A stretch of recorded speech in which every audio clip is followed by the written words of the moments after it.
Welcome to Mastercast TV, where I get to show off a new addition to my collection, which is the Atari Jaguar, or Jaguar as we Americans like to say, for whatever fuck reason. For the longest time, even I would say Jaguar, but I think I've seen so many car commercials for the Jaguar, now it's just kind of seeped in, and really, it does make sense. I mean, it's Jaguar, not Jaguar. It makes sense to me.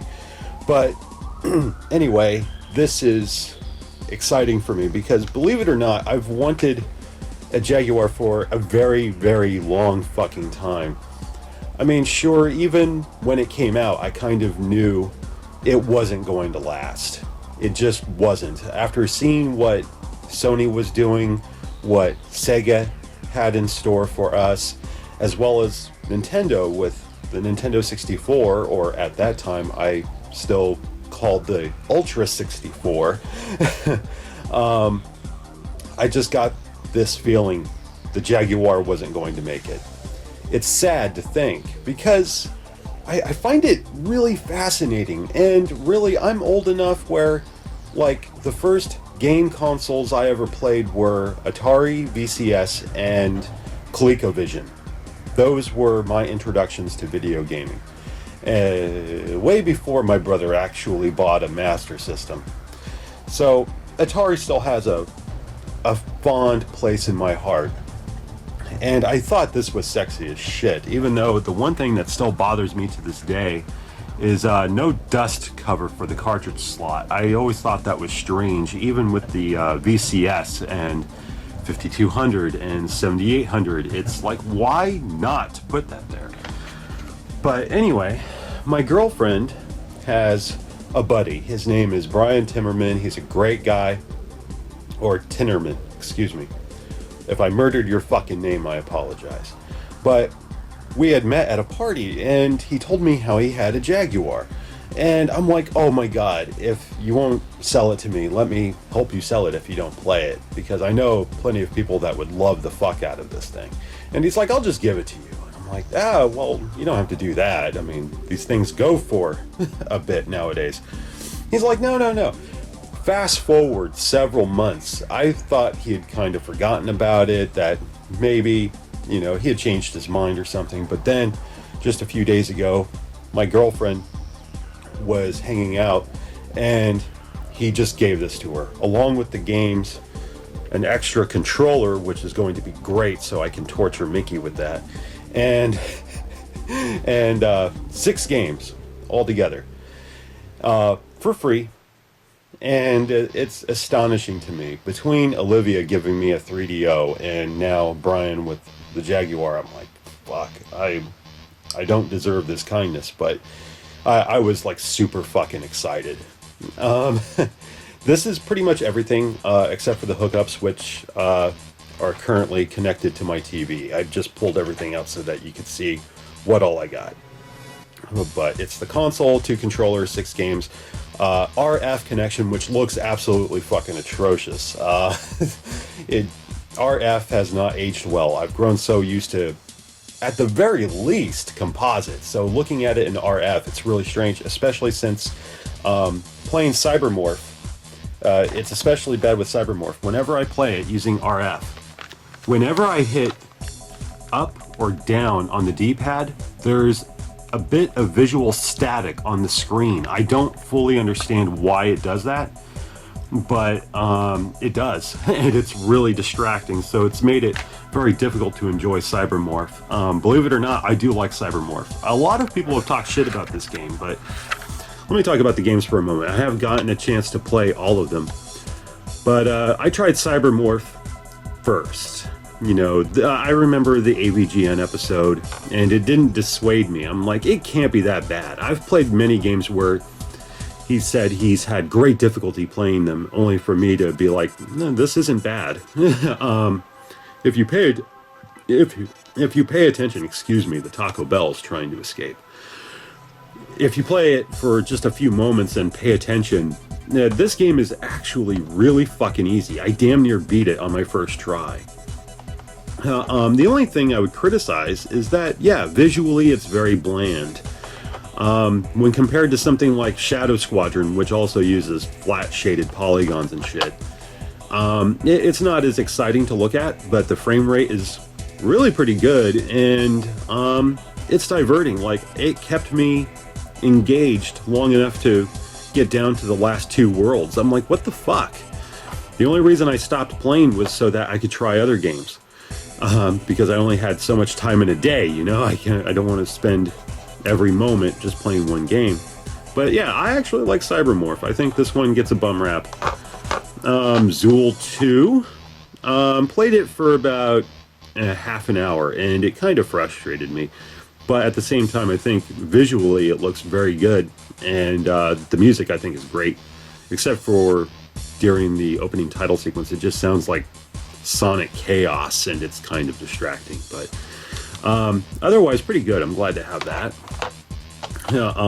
Skiing and snowboarding. This actually got my girlfriend excited because she likes snowboarding games and shit. Not bad. Visually, it looks pretty good. Solid frame rate. The only problem I had is that I couldn't really come to terms with the controls. It felt very stiff. I think I just need to spend more time with it, but not a bad game. Evolution Dino Dudes. Now, Brian said he loved this game. I could not get into it. I get that it's a puzzle game, but I couldn't get into it. He said that it's much better with a second player, but I don't know. I need to play with it more. I won't say it's a bad game, but it didn't exactly tug at my short and curlies, so no. Checkered Flag. Not bad, but oh my god, when compared to something like Virtua Racing Deluxe on 32X, it pales in comparison. It just doesn't convey the same sense of speed, and I don't find it as visually appealing. It may be, I think the RF is part of the problem because it mutes a lot of the colors. It's very desaturated and just doesn't look good. So I have a cable coming in the mail. I actually decided to take the plunge and get an S-video cable, since my DVD recorder does have S-video, and it was easier to find that than a simple composite cable. So that's coming. Don't worry. You're not going to be seeing reviews done with RF anytime soon. But Flip Out. Now, this game is easily the most played so far. This game kept me engaged. Last night, in fact, I was doing a lot of work for my girlfriend. She has a podcast, Raven Heights Radio, and we want to start a YouTube channel so that people can see it on YouTube, and that required turning a lot of her podcasts into videos. So I was doing a lot of rendering, which means I do very minimal work. The computer's doing all of it. It's rendering, breaking everything down, and turning it into videos. While that's happening, I have this set up next to my computer on a CRT through RF, and I was just playing this Flip Out. It's a simple puzzle game, but very, very addictive. It was surprisingly so, and I really enjoy this one. I'm glad to have this game. It's obviously, now, don't get me wrong, when he told me that he had a Jaguar, I had hoped that he said he had a bunch of games. So of course I'm sitting there thinking, oh god, please tell me you have like Alien vs. Predator or Doom or Wolfenstein 3D, Tempest 2000, any one of these games. Kasumi Ninja even, like, that's another game I really want to try, even though I hear it's complete dog shit. But, again, like with Cybermorph, people say that's dog shit, but I liked it, so I was hoping, but no, we get Flip Out, Dino Dudes, Checker Flag, and all that shit. So, yeah, it's funny. I was just sitting there thinking all the horrid comebacks Brian must have heard over the years. Like if he said, well, I had a Jaguar, as a kid, and people are like, oh, so your parents didn't love you, or something like that. But no, this is good. Another thing I'll comment on briefly, because I do intend to do a console review at some point, but just for shits and giggles, I'll talk a little bit about playing it. Very easy to use. I love cartridge-based consoles. I really do. Also, I really like this controller. It's very comfortable in the hands. Yeah, it's a little bigger, and since I have, big hands, that's stupid. It just works really well. And here, it's almost like it feels like holding a Type 2 phaser from Star Trek The Next Generation. That's how it feels in my hand, and it's very comfortable. Only dorks will understand that reference. But it feels very comfortable. The D-pad is very responsive, very smooth, very easy to... I feel like I could play Street Fighter 2 on this piece of shit. I mean, don't get me wrong, I wouldn't want to use 3 buttons for Street Fighter 2, but still. Buttons feel good. The numeric keypad, I know a lot of people shit on the concept, but seeing something like somebody, I believe it was Second Opinion Games, which is a great channel. If you haven't seen it, check it out.